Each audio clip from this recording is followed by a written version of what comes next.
Okay, welcome to the stream, everybody. I thought I'd do something interesting tonight concerning proof that we're the Israelites. So, as you know, we have this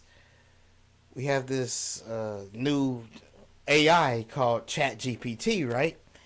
And you can ChatGPT is where you can ask it anything you like, and it'll help you from your day-to-day needs, or if you really want to know something serious that was always been on your mind and you couldn't quite get it. Well, if you ask Chat GPT, it should give you the correct answer, right? Now, concerning the proof of African Americans being an Israelite, if you straight up ask Chat GPT that are African Americans the Israelites in the Bible, it'll tell you no. But if you break it down, like if you line it up with, let's say, the scriptures, and you tell them to line it up with what what people generally believe who the Jews are, it'll actually tell you that it lines up more with the African Americans. But you have to break it down. Like asking it straight up, it won't. But if you show your evidence, it'll say yes, it lines up more with the African Americans, proving that it is the African Americans, right? So what I did was, I thought of a few curses that would be up on that says that Yah says that will be on the children of Israel, and so I broke it down through each curse, right? The first curse I brought up was about the yoke of iron.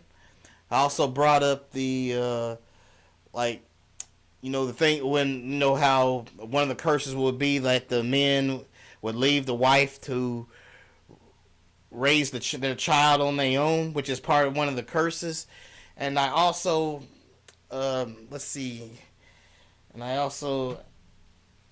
it about the ships, right? I asked about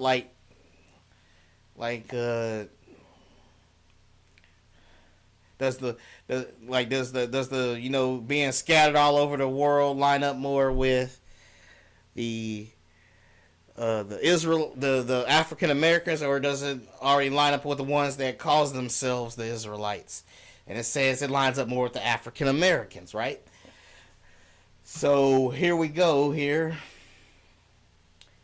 So here we go. This is the yoke of iron prophecy I asked ChatGPT about. It says right here, Deuteronomy, this is what ChatGPT says. Deuteronomy 28:48, part of the covenant curses. Therefore shalt thou serve thine enemies, which the Lord shall send against thee, in hunger and in thirst and in nakedness and in want of all things, and he shall put a yoke of iron upon thy neck until he has destroyed thee. This is within a larger chapter, Deuteronomy 28, listing blessings for obedience and curses for disobedience given to Israel. It says the traditional interpretations here. It says Jewish and Christian traditions, the yoke of iron is usually, y'all paying attention, folks? It says the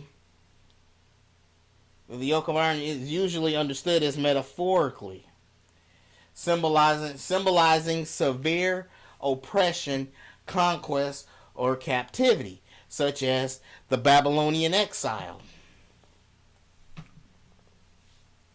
Historical context, biblical commentators often connected to Israel's repeated subjugation of foreign empires, right?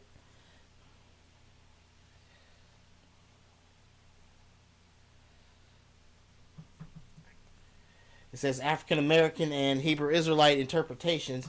Many of the black Hebrew Israelite and related traditions interpret Deuteronomy 28 as a prophecy specifically fulfilled in the transatlantic slave trade. Yoke of iron is linked to literal iron chain shackles and collars used on enslaved Africans. The conditions described serving enemies in hunger, thirst, nakedness are mapped onto realities of plantation slavery. Within this framework, African Americans are identified with the biblical Israelites, and the curse passages are read as a prophetic description of their historical suffering. So it has all the other people enslaved on the ships and all that. Because we all heard it before, what they say about it, like what other groups of people say. So we're gonna. Well, it says right here, scholarly historical assessments here. It says mainstream biblical scholarship views Deuteronomy 28 as addressed to ancient Israel, not a prophecy of later peoples. Yoke of iron is a common ancient Near Eastern metaphor for dominion, right? African American religious traditions, some communities emphasize the parallel between the text and their lived history, finding in it spiritual explanation of slavery and racial oppression. So bottom line, this is right here, it says bottom line, it says literal alignment. Yes, the image of a yoke of iron strongly Yes, the image of a yoke of iron strongly resembles the iron chains of slavery that African Americans endure. Whether this is prophetic fulfillment, as argued in the Hebrew Israelite teaching, or is a historical metaphor, as argued in the mainstream scholarship, depends on the interpretive framework. Cultural significance. For many African Americans, the resonance of the biblical curse with their history provides both sense of identity and theological meaning. Comparative note: while other groups were enslaved and transported by ships, the transatlantic enslavement of Africans was the largest and most systematically racialized maritime slave trade in history. So a lot of these people from Scotland would try to say, oh, it lines up more with them because they had it worse, their slavery was worse, or they'll try to line it up with, there's a lot of British people that try to line it up with themselves. But right here, it's saying right here that it's the largest and most systematically racialized maritime slave trade in history. So the sheer scale of it, there's just no comparison. Okay.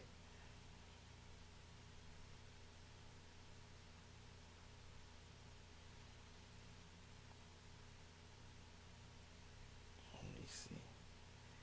It's this 36 one. Let's check out this one.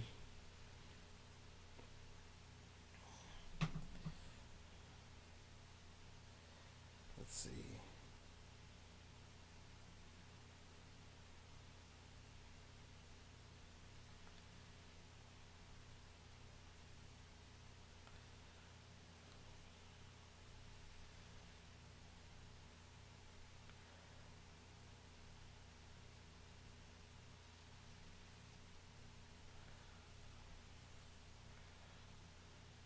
All right, this is where it talks about the black Jews. I also asked it about the black Jews that were in Spain, right? It says black Jews in I think it's that Liberia, Spain, like Iberia, Spain and Portugal. It's Iberia, Spain and Portugal. Okay, it says historical evidence shows that Jews of African descent did live in Iberian Peninsula during the Middle Ages. Sephardic communities included Jews of mixed North African, Sub-Saharan, Iberian ancestry. Negroes de Nacho, blacks of the nation, records in Portugal mention black Jews as part of the Jewish population before the expulsions. It says intermarriage and migration. Jewish communities in Spain and Portugal interacted with North African and Ethiopian Jews as well as African converts. So let's see.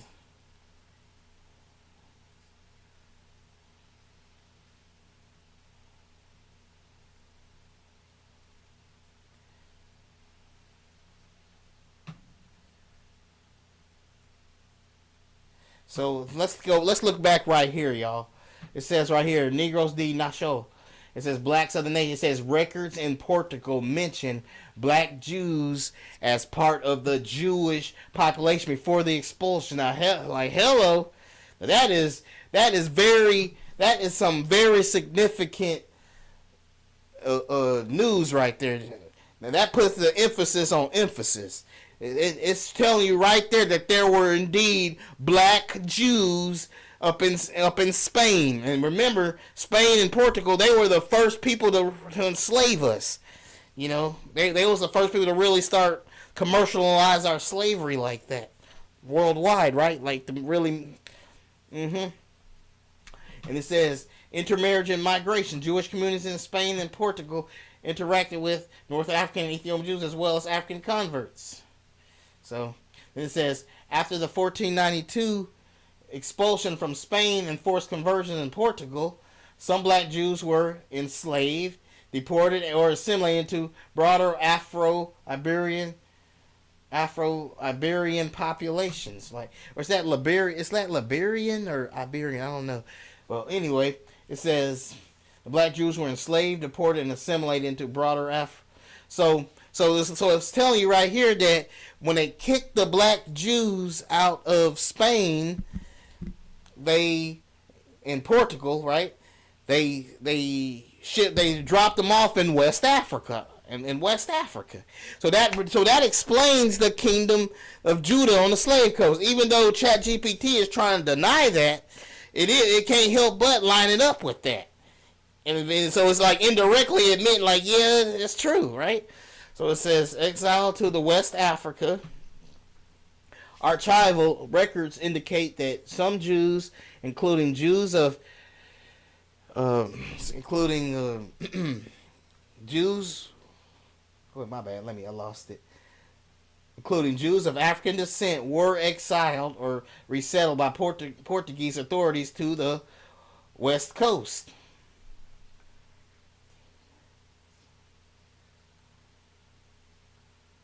These deportations often blended with the developing Atlantic slave trade, meaning some black Jews were among those transported to Africa as punishment or resettlement.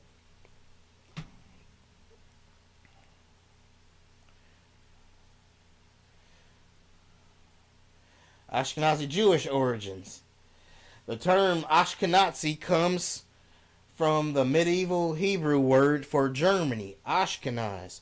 Ashkenazi Jews historically lived in the Rhineland, Germany, and later spread into Eastern Europe.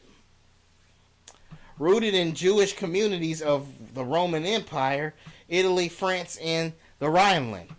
Influenced by Sephardic and Middle Eastern Jews through migration and trade.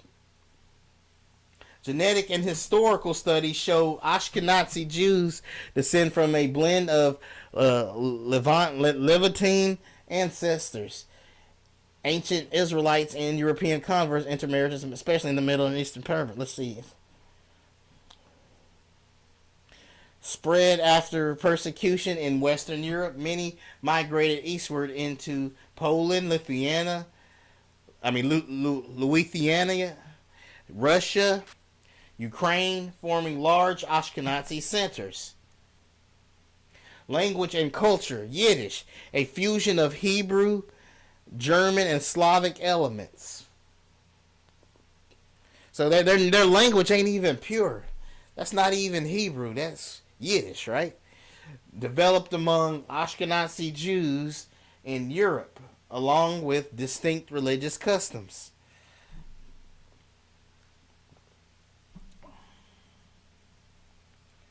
All right, the family curse in Deuteronomy 28. It says, Deuteronomy 28:30, 28:32 describes another curse. Thou shalt betroth a wife, and another man shall lie with her.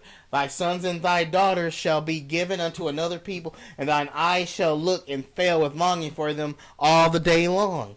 This has been interpreted as families being broken apart through conquest, slavery, or exile. African American experience on plantation, men and women were often separated, with fathers sold away and mothers left to raise children alone. Many connect this directly to Deuteronomy 28. Other peoples, ancient Judah family split in Assyrian Babylon.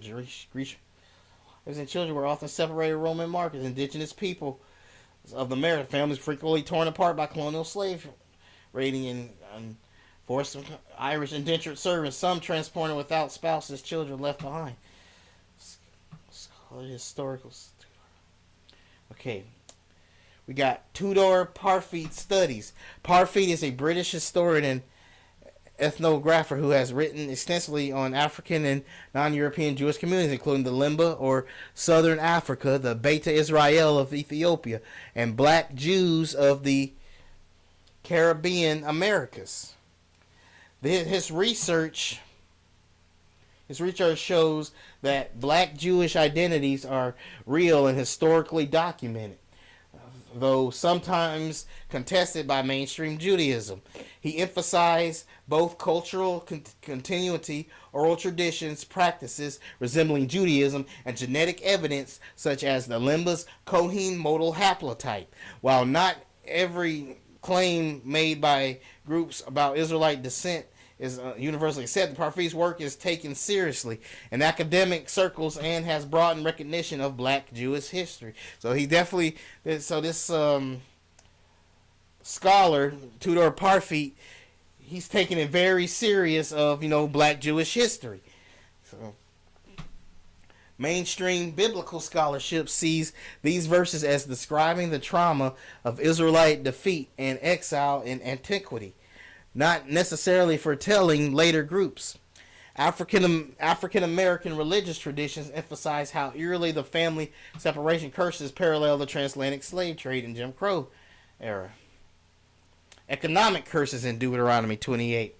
Deuteronomy 28:43-44 describes a curse: the stranger that is within thee shall get up above thee very high, and thou shalt come down very low. He shall lend to thee, and thou shalt not lend to him. He shall be the head, and thou shalt be the tail. This has been linked by interpreters to economic disadvantages and inability to accumulate capital.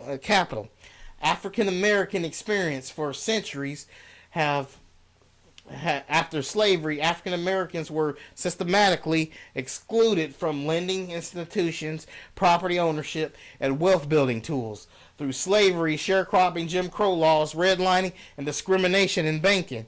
And as a result, African Americans have largely been borrowers rather than lenders. See there? See, I was lining up, folks. You're connecting the dots. Often cited as a modern reflection of the curse, right? Ashkenazi Jewish experience in medieval Europe.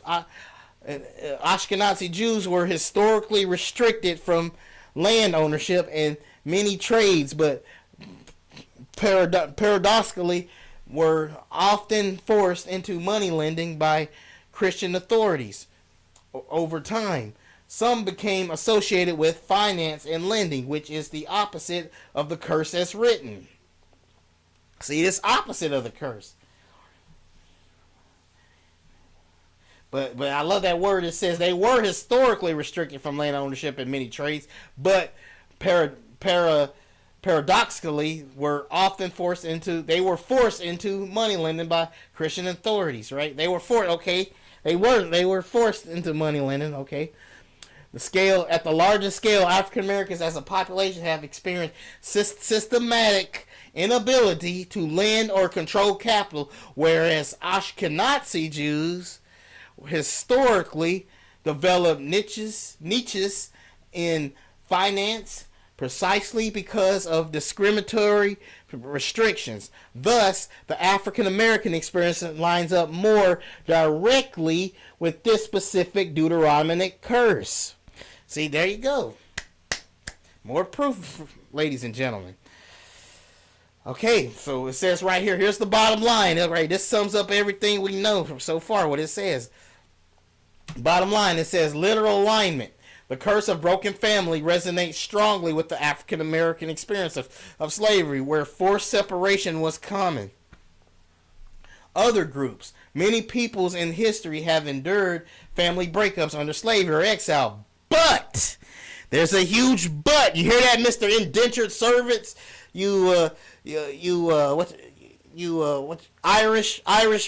Irish folks that are claiming to be Israelites. You hear that? You British folks that are claiming to be Israelites. There's a huge but here. Yeah, you suffered some hardships, but nothing can compare to the scale. There's a huge but there, my friends. It says, but the scale and racial codification in African American history give it a particularly vivid parallel. Black Jews in Iberia. There is a document present of Jews of African descent in Spain and Portugal before the expulsions, showing the wide diversity of Jewish history. Ashkenazi Jews originated in medieval Germany and Eastern Europe with the ancestral ties to Levant and Mediterranean, blending Jewish exiles with the local converts, right? But it seems very fishy right here, though. Like, it originated in Germany and Eastern Europe, right? Some very suspicious cultural significance. These verses continue to provide African Americans with a sense of scriptural recognition of their historical suffering, while also reflecting universal themes of conquest and oppression.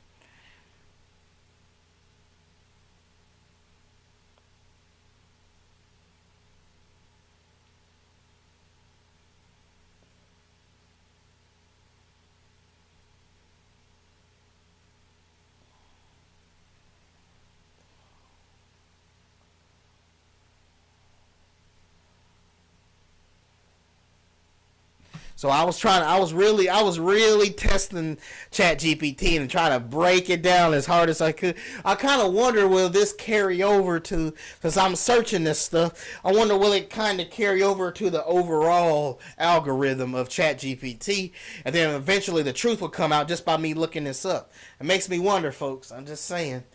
So, okay, we got the yoke of iron in the Bible in African American history, right?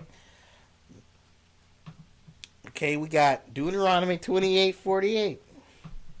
Part of the covenant curses, right? It says, therefore shalt thou serve thine enemies, which the Lord shall send against thee in hunger and in thirst and in nakedness and in want of all things, and he shall put a yoke of iron upon thy neck till he has destroyed thee. This is within a larger chapter of Deuteronomy 28, listing blessings of... Okay, that's right, I already did all that. Hold up, let me get back to... Okay.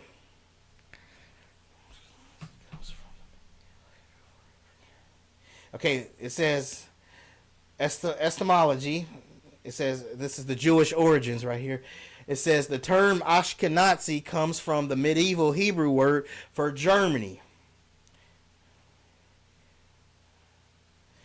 Ashkenaz, right? It says Ashkenazi Jews historically lived in the Rhineland, Germany, and later spread into Eastern Europe. It says origins rooted in Jewish communities of the Roman Empire, Italy, France, and the Rhineland, influenced by Sephardic and Middle Eastern Jews through migration and trade. Genetic and historical studies show Ashkenazi Jews descend from a blend of Levant ancestors, ancient Israelites, and European converts. Intermarriages, especially in the Mediterranean basin. Khazar conversion theory. The Khazars were a Turkic people who established a powerful kingdom in the Caucasus between the 7th and 10th centuries. Some Khazar elites include the king, are recorded to have converted to Judaism around the 8th or 9th century. Older theories, 19th, 20th century, suggest that Ashkenazi Jews primarily descend from Khazar converts. This view is largely rejected by modern genetic and linguistic studies, which show only minor Khazar or Caucasus input compared to dominant Levite and European roots. Nevertheless, Khazar conversion is part of the historical mosaic showing Judaism spread beyond the Middle East. After the persecution in Western Europe, many migrated eastward into Poland, Lithuania, Russia, and Ukraine, forming large Ashkenazi centers. Notice something when it says that, folks. Notice how it didn't say they were scattered to the world. They didn't go into captivity. They weren't scattered into Africa. Didn't their own Torah say that Israel would go captive into all nations? That would be scattered worldwide. So you see how it's just not clicking, right? It's not lining up scripturally. Like even though the whole world and even ChatGPT here is making a hard case for them being the true people over the true chosen people, but when I ask these specific questions, it has to agree with what I'm saying. But that's the only way it'll actually agree with you when you break it down instead of asking it generally. Okay, it says the family curse in Deuteronomy 28.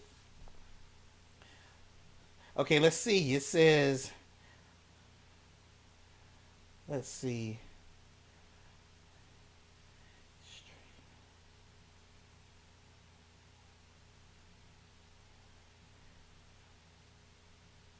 Let's see. Let me go. It says.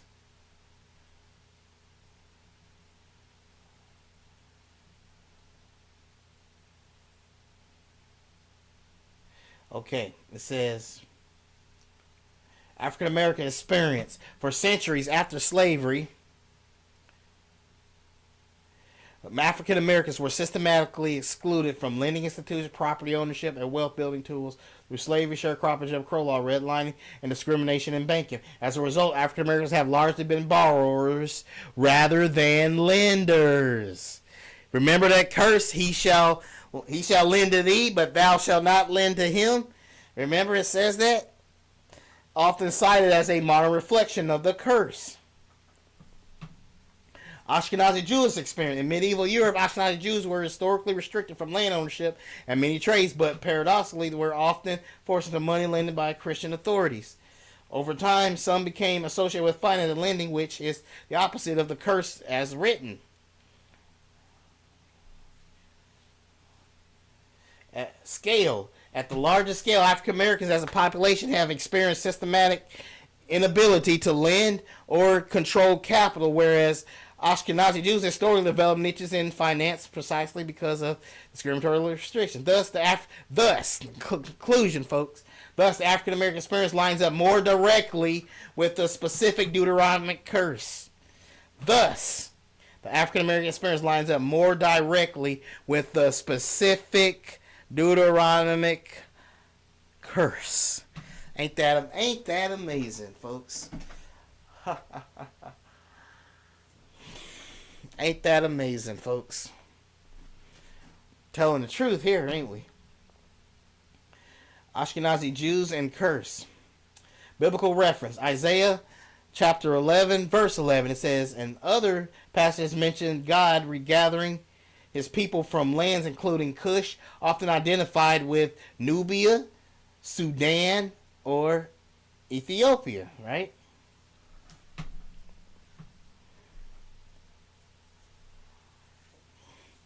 You know, maybe I should ask you later on if all these areas got E1B1A DNA up in their areas. That's the send it on home. Like I want to see, like, hey, what do you think about, you know, E1B1A being up in Nubia or Sudan or Ethiopia, right? That's what I would like to ask it, right? Okay.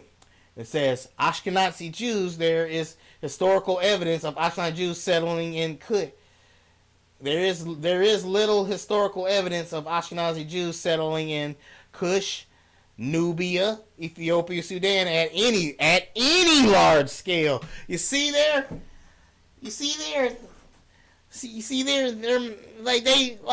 They're not fulfilling the curses, folks. They're not fulfilling the curses here, folks. It's like, so we got the God of the universe telling us that his people got sent into Cush, Nubia, Sudan, or Ethiopia. But the historically and genetically, people notice that they have not been ever known to be located in those areas. Not the Ashkenazi Jews. They never were up in these areas. Ancient cities was Europe, the Levant, and later the Americas. At any large persecution in Cush. Here we go, folks. It's getting juicy. It's getting real juicy, folks. I'm getting real excited. I mean, this is what puts fire in my bones. I can like feel the electricity that's coming off of me, like static from Static Shock. It says persecution in Cush.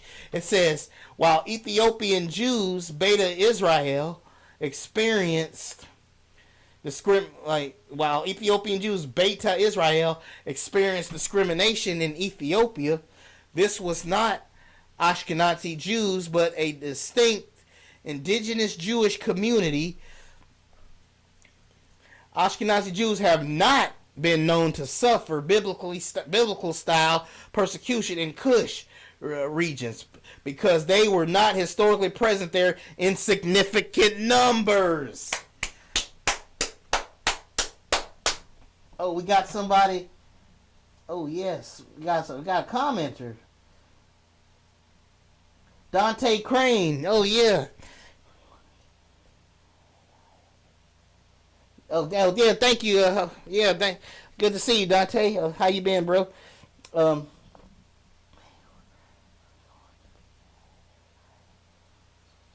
yeah. That's likely. I have to agree. That's likely what's going to happen. They're going to get angry and yeah. So I guess I better use it while I can.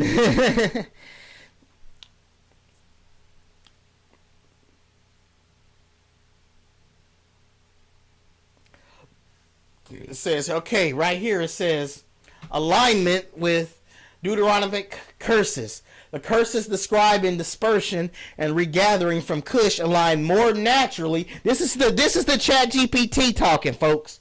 This is ChatGPT saying this, folks. It says, alignment with Deuteronomic curses. The curses describing dispersion and regathering from Cush, which is the modern day Ethiopia, right? Well, or Sudan. It's the modern day Sudan, but still, our people are over there too.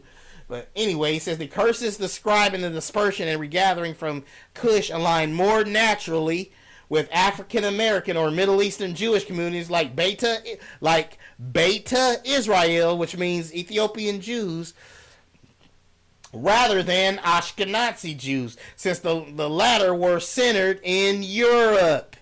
You see how the truth is just coming out. The truth, it just keeps coming out, man. Don't y'all feel that fire in your belly? Like, man, this, whoo. Like, okay, it says spiritual Egypt in Revelation and Deuteronomy, right?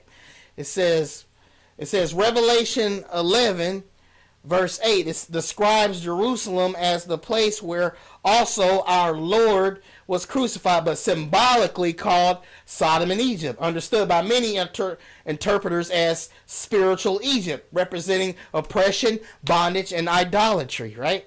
And it says, then we have Deuteronomy 28:68. It says, speaks of Israel returning to Egypt in ships as part of the covenant curses, often interpreted spiritually as a return to slavery, like conditions, right? It says,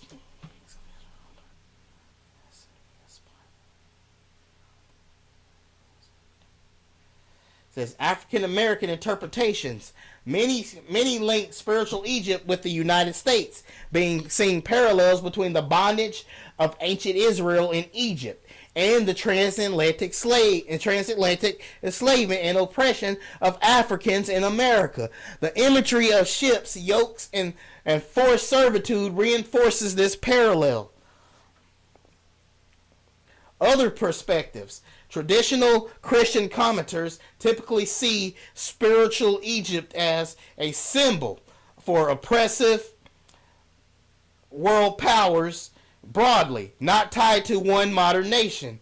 Still, communities that suffered large-scale slavery, particularly African Americans, find a vivid alignment with this imagery. And I think this is where it starts getting really juicy, folks. Captivity into all nations.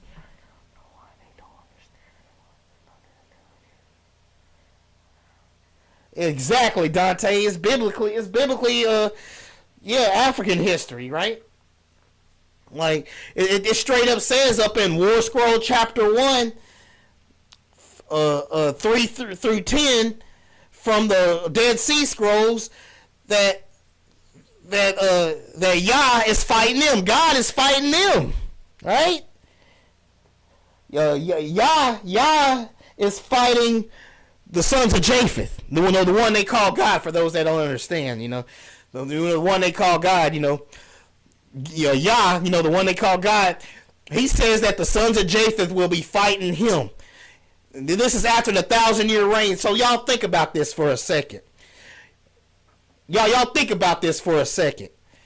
Even the Bible says up in prophecy, even after 1,000 years have passed, when Yah lets Satan out of his prison, it says that, y'all can look it up yourself if you don't believe me. It says that the spirit that Satan is gonna enter into Gog and Magog, which are the sons of Japheth, and they're going to try to attack God yet again. And that's when God is going to destroy them once and for all. And it actually says there shall be great panic among the sons of Japheth. Notice how it doesn't say great panic among the sons of Edom, right? Like, it just, that's how, anyway, like, hold up. Let me think. I think I might be getting that mixed up with the first. I think I might be getting that part mixed up with the first one. Because there's supposed to be two Gog and Magog wars. One is before the 1,000-year reign, and one is after the 1,000-year reign. Okay? Oh, hey, Black Power Puff. Welcome to the stream, sister. How you been?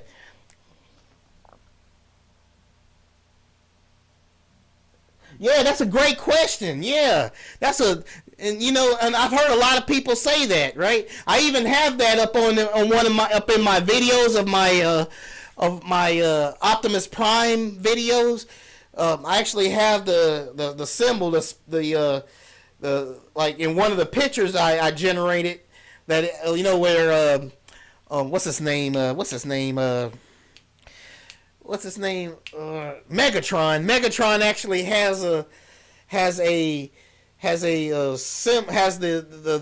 symbol that's be on the back of the dollar bills as the thing, as the that symbol from the dollar bills that's on there representing spiritual Egypt. I actually have that in my video. Hold up. Okay. I actually have that in my video, right? And a lot of people have thinking that's a huge clue that God left us of spiritual Egypt. Not necessarily Illuminati, but actually it's actually representing spiritual Egypt, right?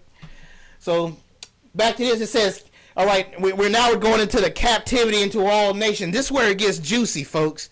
This is where you get the meat. Oh, I'm doing great, Black Power Puff. Okay, right here it says, Deuteronomy 28:64. It says, and the Lord shall scatter thee among all people from the one end of the earth even unto the other. Okay, let's look at the Ashkenazi Jews' experience here.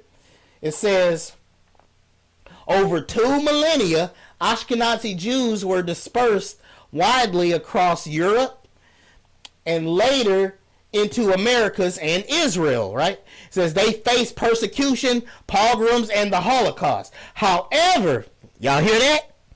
Y'all hear that word right there, folks? However, their dispersion was primarily across Europe and the Western world rather than literally into all nations. What did God say? He said when he scattered Israel, they're going to be scattered into all nations. Right here, they just went into Europe. I mean, Europe ain't all nation, folks. I mean, it's true. The Ashkenazi Jews were persecuted in Europe, but what didn't the Bible say that Israel went captive it went captive into all nations. The Ashkenazi Jews didn't go captive. Oh, and let's face it. Ashkenazi Jews are technically white, right? They're Europeans. They're no different from, the Greeks or the British whites. They all have the same father, Japheth. You have the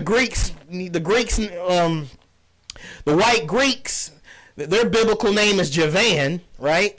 And you have Kittim, their biblical name is Rome. They all have the same father. Which is who? Japheth. So the guy's name that rhymes with Whitler. That guy that took over Germany in 1940. The guy's name that rhymes with Whitler. Well, he was unaliving his own people, which makes him a doofus because you all have the same father, Japheth. You all have the same father. That's right. They didn't go by ships and their converts. Exactly, Dante. It says African American experience. It says the transatlantic slave trade. It says the transatlantic slave trade forcibly scattered Africans, including many who see themselves as Israelites. So I'm glad they're saying that now, because a lot of people. I'm glad that's at least in the algorithm now, because a lot of African Americans don't even say this. Remember that Bible verse? My people don't even consider. They don't even consider, like, you see how, but I'm liking how it's actually including that in the algorithm right here. It says Africans, including many who see themselves as Israelites, into the Americas, Caribbeans, and Europe, reaching nearly every colonial empire and continent touched by the Atlantic economy. Descendants were spread globally, often against their will, with loss of identity and language. Comparative scale. So we comparing them now. Right?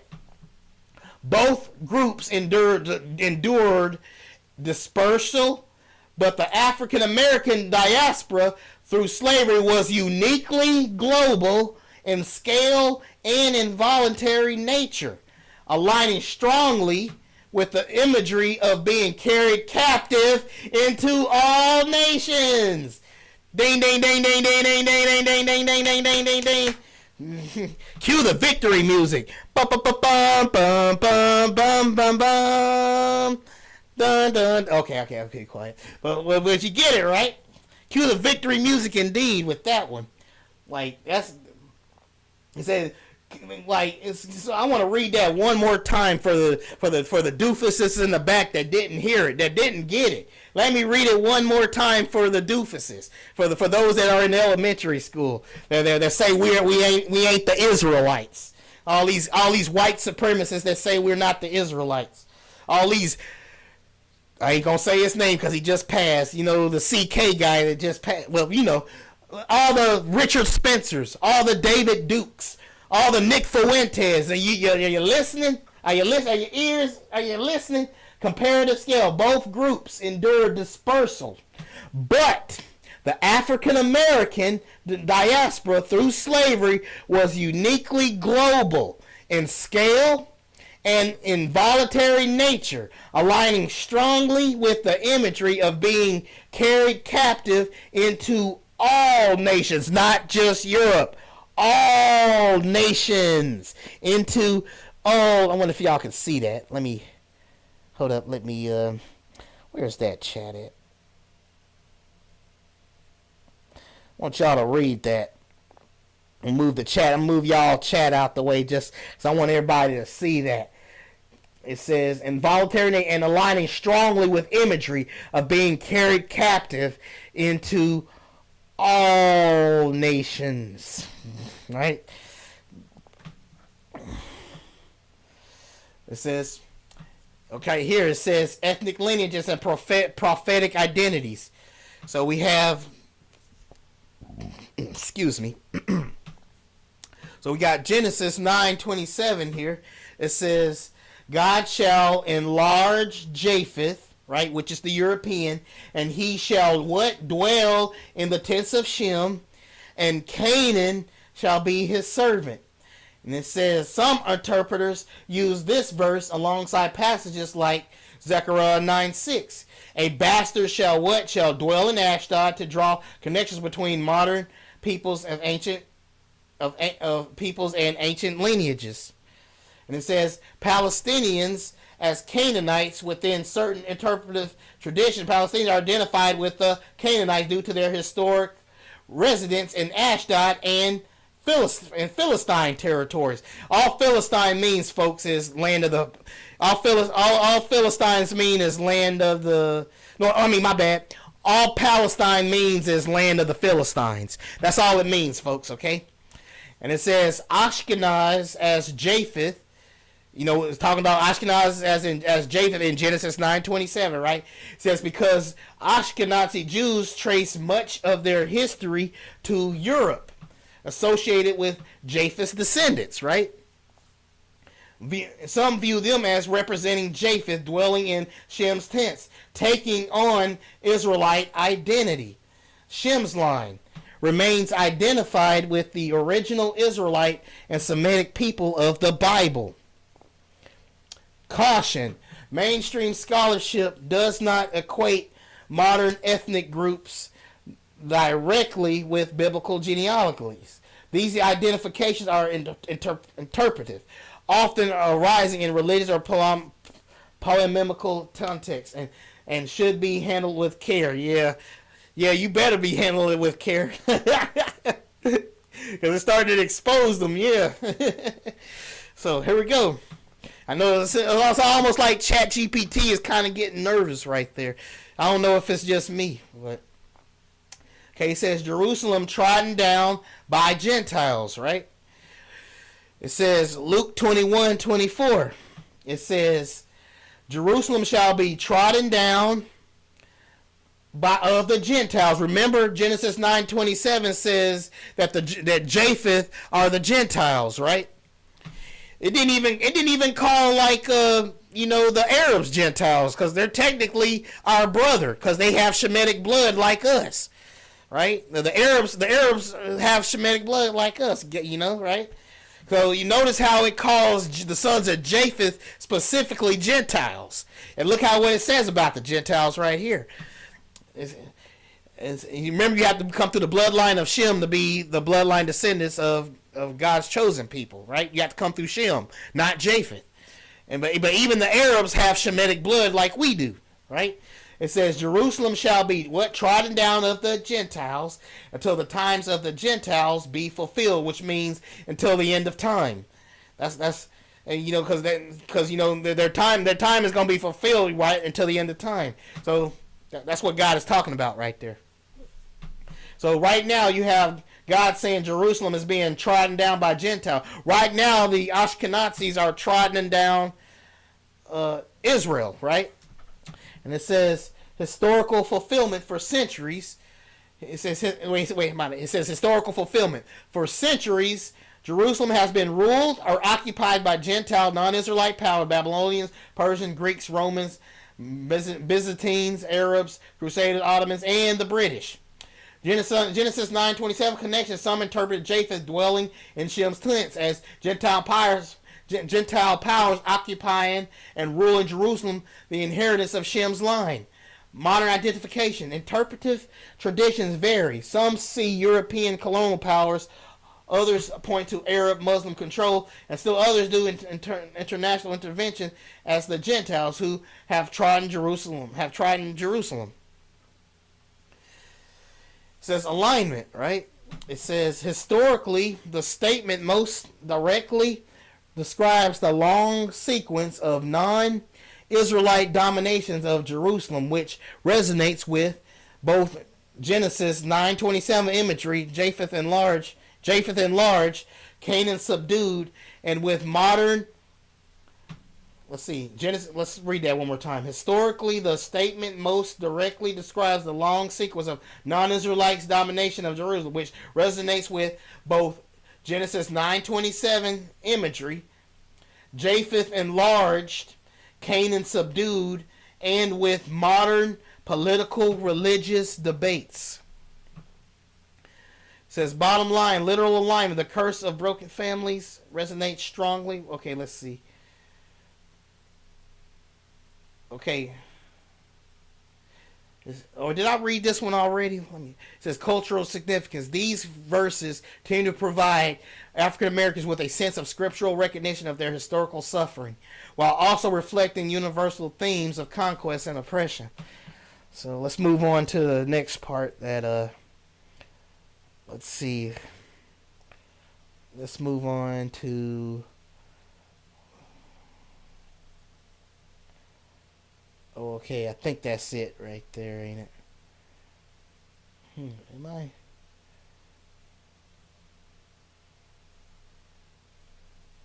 Wait a second. Where was I at?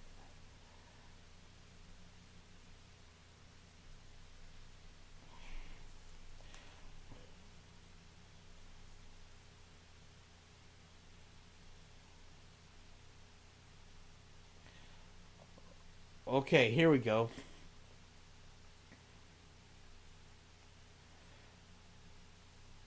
Okay, yeah, this is a good part right here. Let me back this up.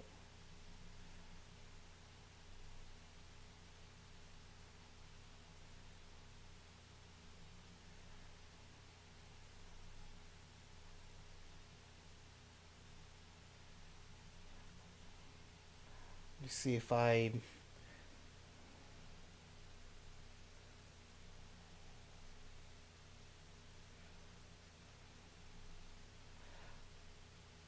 Okay, that's right. I asked it a question here, folks.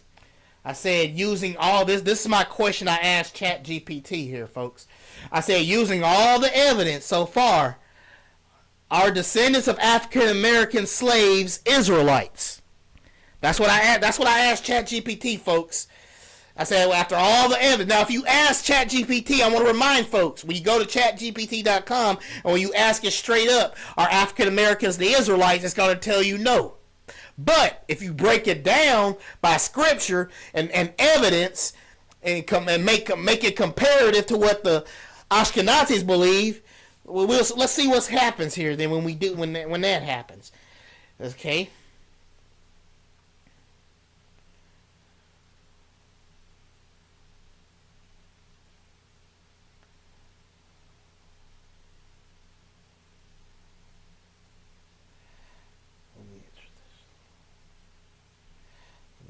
Go what it says.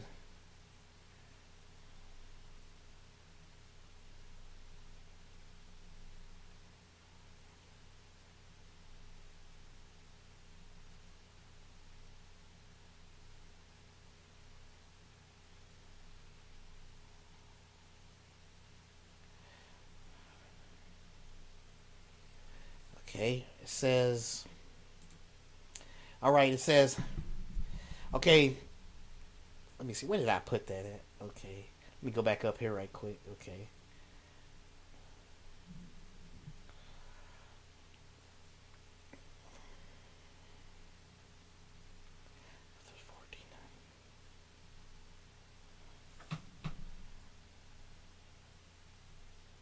I guess I'll read this right quick because it's so interesting.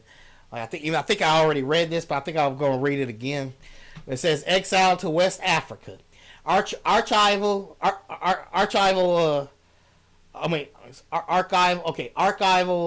records indicate that some Jews, including Jews of African descent, were exiled or resettled by Portuguese authorities to the West Coast, Sao Tome, Cap Verde, Angola, Guinea. These deportations often blended with developing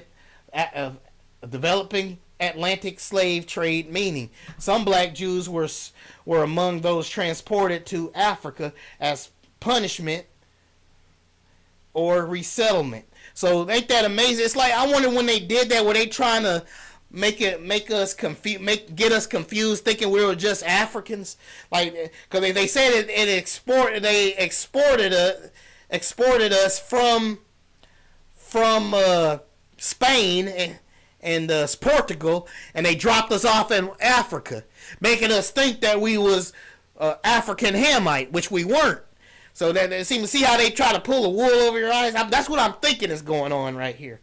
I'm thinking that's why they did that, making us think we were just some bush, what they call it, bush meat chunking, living in the bush African. I don't know how you say it, right? They just think we were just some regular African Hamites, which we weren't.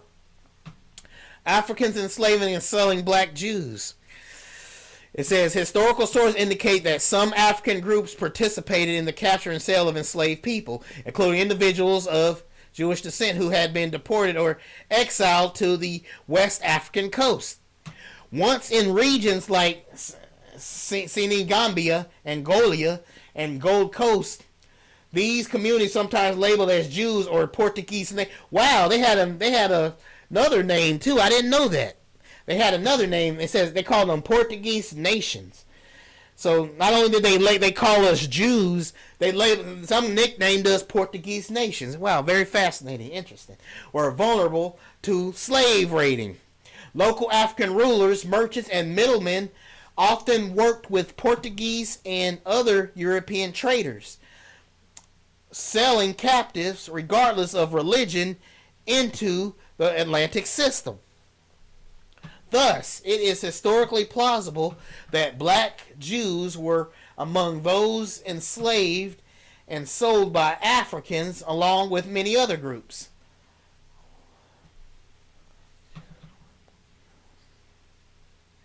Ashkenazi Jewish origins, right? Although, I already read that. My bad. So I'm reading updated stuff when I ask the questions. It'll update and add it more into my overall notes here. So that's why I'm trying to skip over all the stuff I already read. But let's see.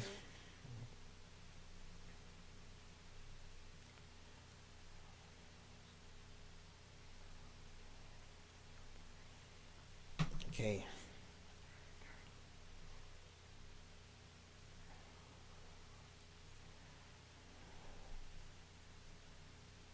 All right, this is... Hold up, let me see.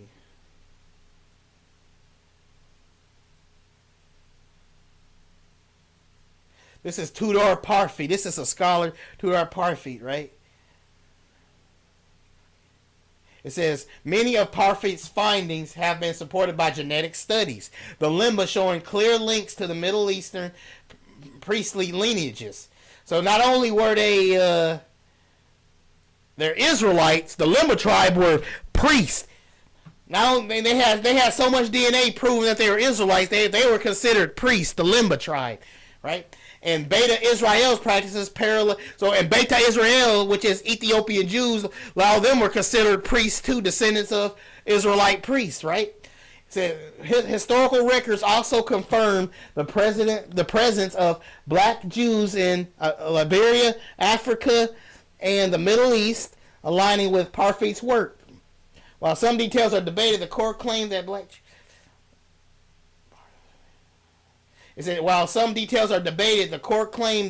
black Jews have been authentic and enduring part of Jewish history is widely accepted. See, it's widely accepted in scholarship.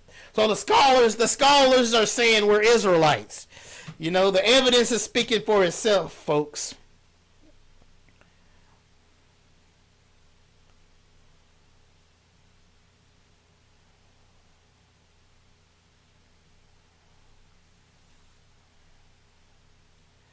I want to read this again right here. This is so cool. This is so dope right here. This is so dope reading this. It says, Ashkenazi Jews in Cush. Isaiah chapter 11, verse 11, mentions regathering from Cush, Nubia, Ethiopia, Sudan. Ashkenazi Jews historically did not live in Cush at scale. Cush is, like they said. It says Ethiopian Jews, Beta Israel, did, but not Ashkenazi. It says Ethiopian Jews live in Cush, but not the Ashkenazi. Thus, this curse aligns more with African Middle Eastern Jews than Ashkenazi. Ding, ding, ding, ding, ding. There we go. Okay, spiritual Egypt. Let's see. I want to read this again, too, right quick. It says Revelation 11:8 uses Egypt symbolically for oppression. Deuteronomy 28:68 speaks of returning to Egypt in ships. You remember you talking about the ships, right, Dante? Here we go. It says Egypt symbolically for oppression. Deuteronomy 28:68 speaks of return to Egypt in ships. African Americans interpret this as a linking to transatlantic slavery. Traditional commentators see it more broadly as a symbol of oppression, right?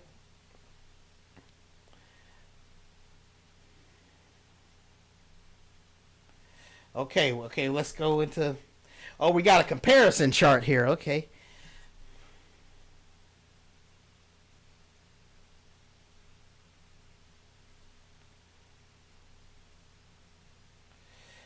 Comparison summary and chart. Okay, we got a comparison chart right here, folks. So with this, we can break it down for like when people try to say we're not the Israelites, right? So we can break it down right here. We got a comparison chart right here, comparison summary chart. We got the African Americans right here compared to the Ashkenazi Jews right here. Here go the yoke of iron, Deuteronomy 28:48 curse here. It says literal iron chains and collars during transatlantic slavery. Ashkenazi Jews. It says this is metaphorically an oppression, exiles and pogroms. See there? It says it's metaphorical. It's metaphorically the Ashkenazis, but it says it's literally with African Americans. Right? It says literal iron. What's that? It says literal iron and chains and collars during transatlantic slavery. Taken in ships. Here you go, Dante. Taken in ships. Deuteronomy 28:68. Transatlantic slave trade. Rare maritime deportations, mostly land exile. That's the Ashkenazi dudes. Rare maritime deportation. Their deportations were rare. But we were transported on transatlantic slave trade, right? It's like mostly land exile. They were mostly land exile, right? They didn't go on ships. That's why it says mostly land exile for the Ashkenazi, right? Remember, African Americans are on this side, Ashkenazis are on this side. Say, family separation, Deuteronomy 28:30-32. Widespread separation of families under slavery. And here go the Ashkenazis here. Family loss in exile and Holocaust, but not systemic across centuries. See, their persecution ain't even systemic.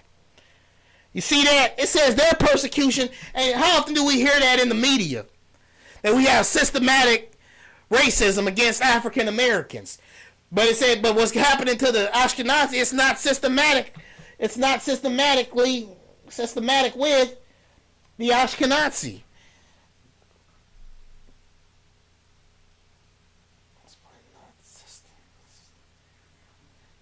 It says borrower, not the lender, right? It says borrower, not the lender. Systemic economic exclusion, redlining, poverty cycles, right? That's what happened to us. We suffer systemic economic exclusion, redlining, and poverty cycles.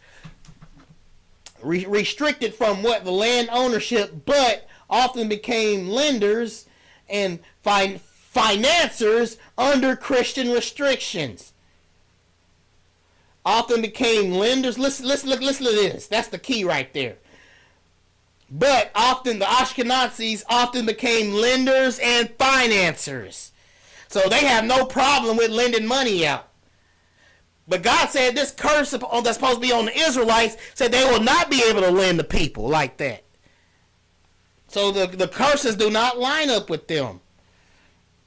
Scattered into all nations. Deuteronomy 28:64. African diaspora across Americas, Caribbean, Europe. Primarily Europe and later... Wait, my bad. I'm reading too fast. African diaspora across Americas, Caribbean, Europe. You see that? That's what happened to us, with Deuteronomy 28:64. In Ashkenazi, it says primarily Europe and later migration globally. You see that?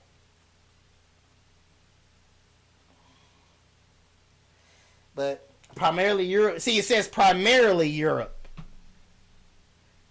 It says migration. They migrated globally. You hear that? God said we will. God said He will be. We will go into captive. We will go captive into all nations. We didn't migrate anywhere. We were scattered here. We didn't migrate. We went captive into all nations.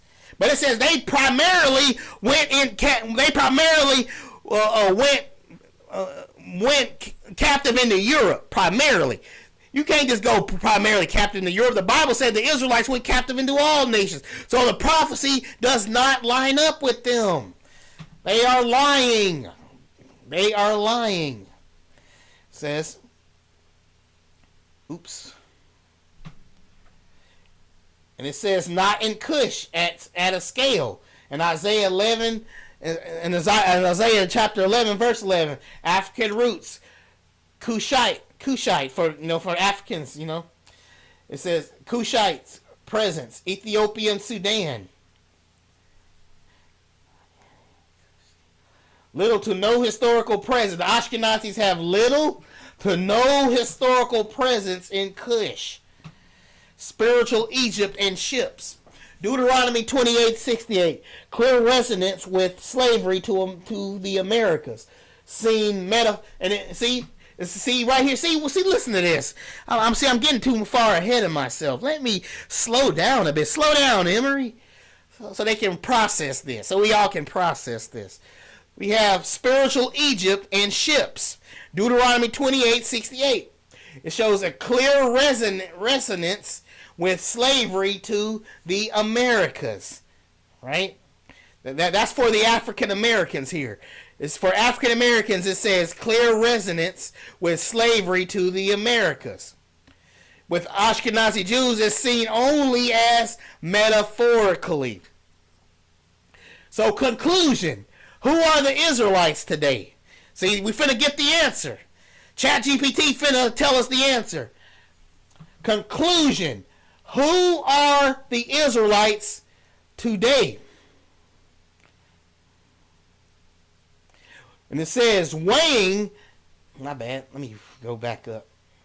It says weighing the biblical curses against historical evidence, right? Historical evidence. It says Ashkenazi Jews undeniably suffered exile, pogroms, and Holocaust destruction. But go irrit. I'm a DJ. Irrit. But their experiences only partially align with the full spectrum of Deuteronomy 28. See that? It only lines partially. So, yes, they suffered the Holocaust, and I feel sorry for them. I don't wish that on anybody, right? I feel sorry for them for what happened to them during the Holocaust, right? But look at what happened to our Holocaust. Our Holocaust lasted 400 years. That's why it says, but their experience only partially aligned with the full spectrum of Deuteronomy 28. It only partially aligns with it. Right here it says African descendant peoples in the Americas, enslavement with iron chains, ships, family separation, systematic poverty, cultural loss, and worldwide scattering mirror the curses with striking. Strike them. That's my resolve. Strike. Cut them down. Hit them with that spiritual sword. Wham! Right here. Down. I'm hitting them with the spiritual sword right here. It says, It says African descendants peoples in Americas, enslavement with iron chain ships, family separation, systematic poverty, cultural loss, and worldwide scattering mirror the curses with striking. Striking. You hear me? You hear me, Charlie Kirk? You hear me, Richard Spencer? You hear me, David Duke? You hear me, David Duke? You hear me, Alex Jones? Do you hear me, Christian pastors? Do you hear me, Islamic people folks? You hear me, atheists? Do you hear me, atheists? Do you hear me? Can you hear me? You got ears of hearing. Can you hear? Are you hearing this? Do you hear me, Vocab Malone? Somebody share this link with Vocab Malone on Twitter. Can y'all do me a favor out there in internet land? Can y'all go to x.com and share this video to Vocab Malone on Twitter, on X, Twitter, whatever you call Twitter, X? Can you share this video to Vocab Malone? It says, with iron chains, ships, family separation, systematic poverty, cultural loss, and worldwide scattering, mirror the curses with striking large-scale accuracy. Worldwide scattering. See, I'm sounding like I keep repeating myself. I keep repeating myself, but I feel like I gotta get it into your spirit. I gotta say it. I want the white supremacists to hear this. I want them to hear this. I want them to hear this. I want them to hear it. Worldwide scattering. Let's say, let me start it over again. African descendant peoples in Americas. Enslavement with iron chains, ships, family separation, systematic poverty, cultural loss, and worldwide scattering mirror the curses with striking large-scale accuracy. Therefore, using the evidence gathered, it can be concluded that the descendants of African slaves fulfill the biblical profile of the Israelites more completely than Ashkenazi Jews. Bum, bum, bum, bum, bum, bum, bum, bum, bum. Cue the victory music. There you go. Cue the victory music indeed. Cue the victory music. That Bible is our history. You know who that's up in the White House said that he's going to erase our history from all the museums. That's what he recently said, folks. But he can go ahead and do that. Go right ahead and do it with your racist self. And the traitors that help put you the traitors, my fellow black people or fellow Israelites that support that crazed man. Go ahead and do it, and with the so-called with the traitors, with the backstabbing traitors like Tariq Nasheed. Go ahead, remove our history out of the museums. I don't care, because you may take away our history, but you could never take our history from the Bible, because our history is right there in plain sight. There you go. That is us. This is right here, ChatGPT AI. When you tell ChatGPT AI to break it down with all the evidence using scripture, comparing it to the Ashkenazis, it says this. Therefore, using the evidence gathered, it can be concluded that the descendants of African slaves fulfill the biblical profile of the Israelites more completely than the Ashkenazi Jews.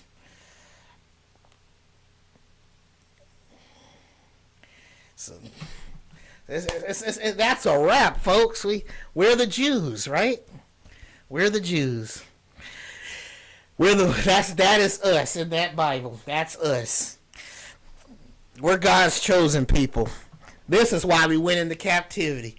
We always used to wonder, why did we go into slavery? And here we got God giving us the answer. You can't get this being an atheist, folks.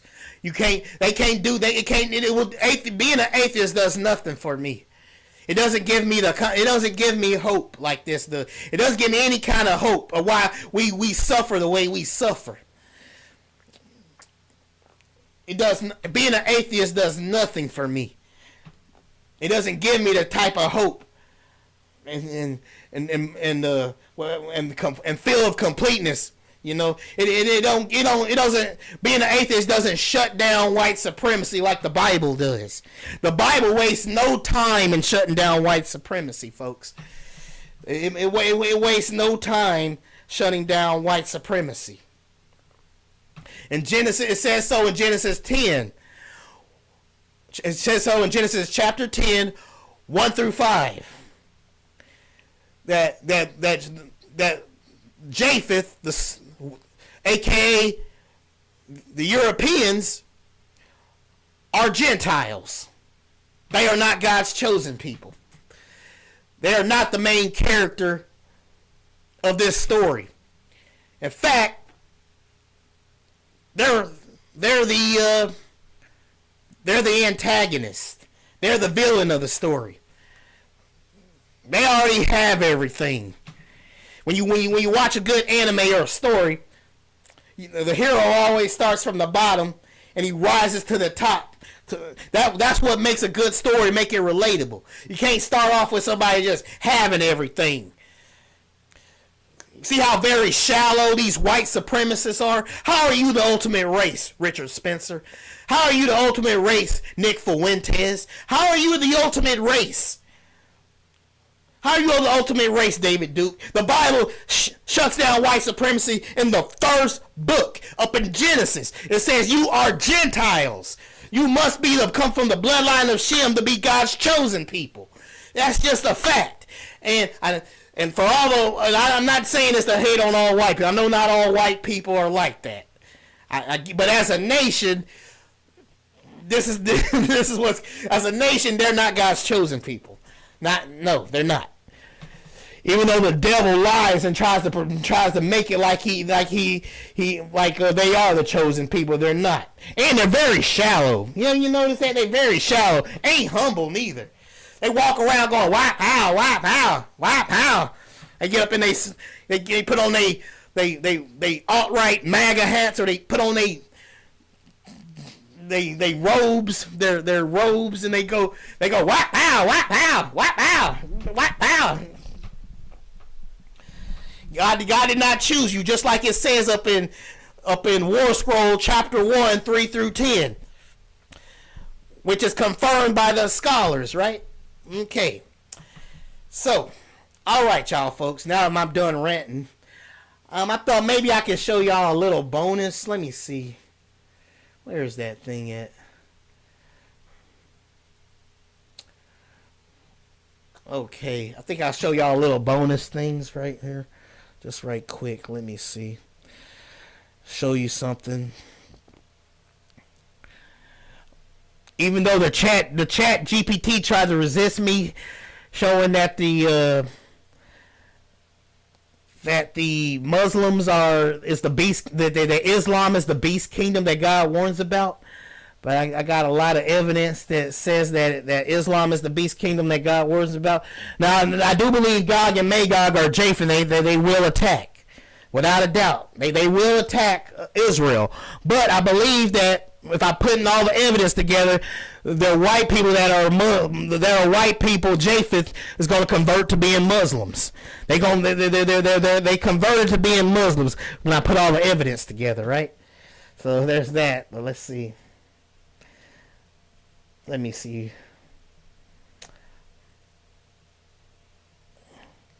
Where does it say it? Chronological.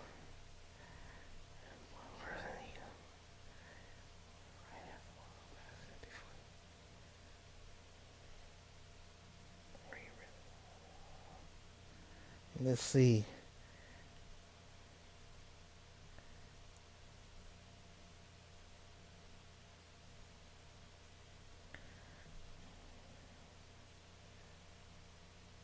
Okay, right here. We're going to go to part. I'm just going to show y'all a sample of this. I'm not going to stay long. I'm just going to go ahead and show y'all part of this. Oops, let me scroll down. Okay, 3. It says the image of the beast. This is Revelation. This is the image of the beast. Revelation chapter 13:11. Then I saw another beast rising out of the earth. It had 2 horns like a lamb, and it spoke like a dragon. This is from the Quran, chapter 27, verse 82. And when the word is fulfilled against them, we shall bring forth for them a beast from the earth that will speak to them, because mankind did not believe in our signs.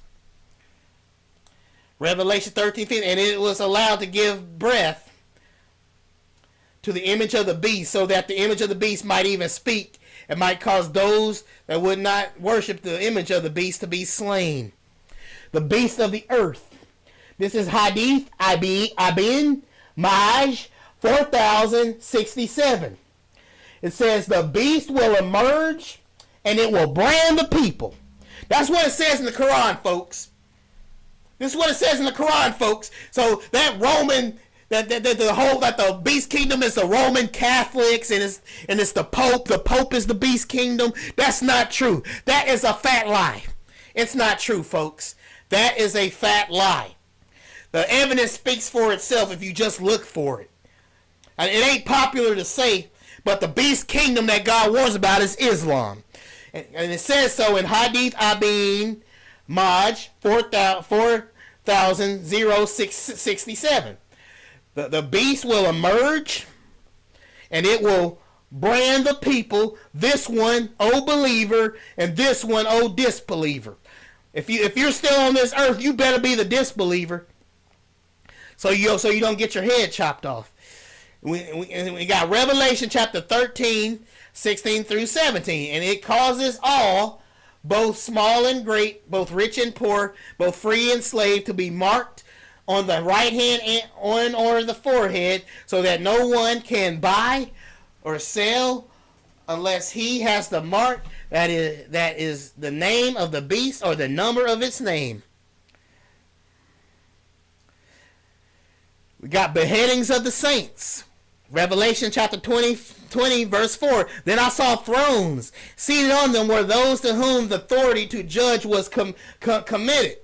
Also I saw the souls of those who had been beheaded for the testimony of Jesus and for the word of God, and those who had not worshipped the beast or its image, and had not received its mark on their foreheads or their hands. They came to life and reigned with Christ for 1,000 years. Hadith Sahih Muslim 2937. Jesus the sins abolishes the false religion, unbelievers executed.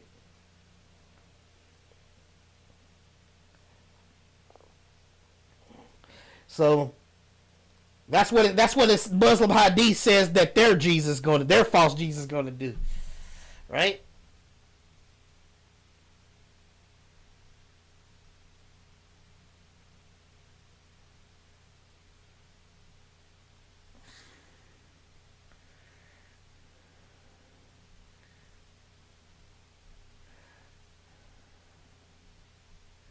I want to see if there's anything. This is just the bonus section, y'all, right here. So I just want to.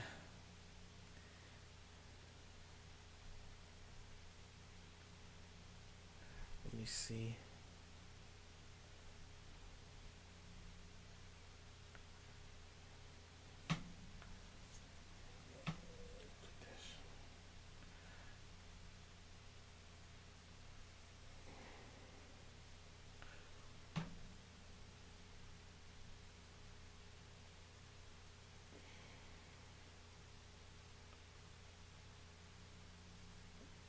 Okay.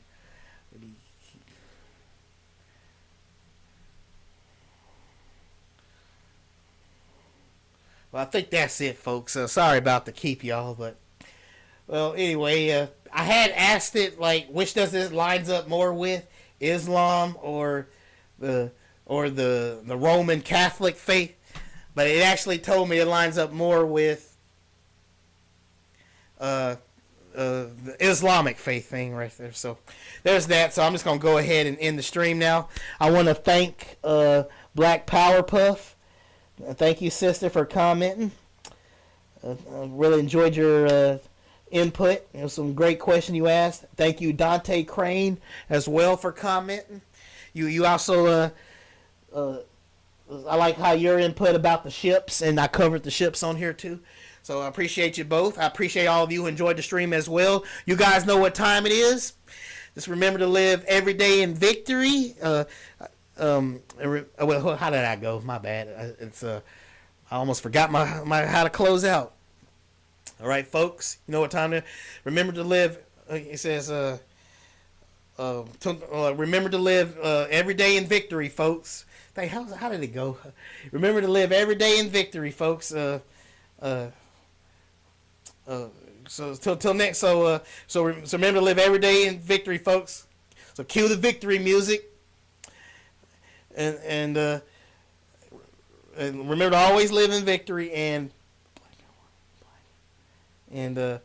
till next time, dudes and dudettes. And we are out.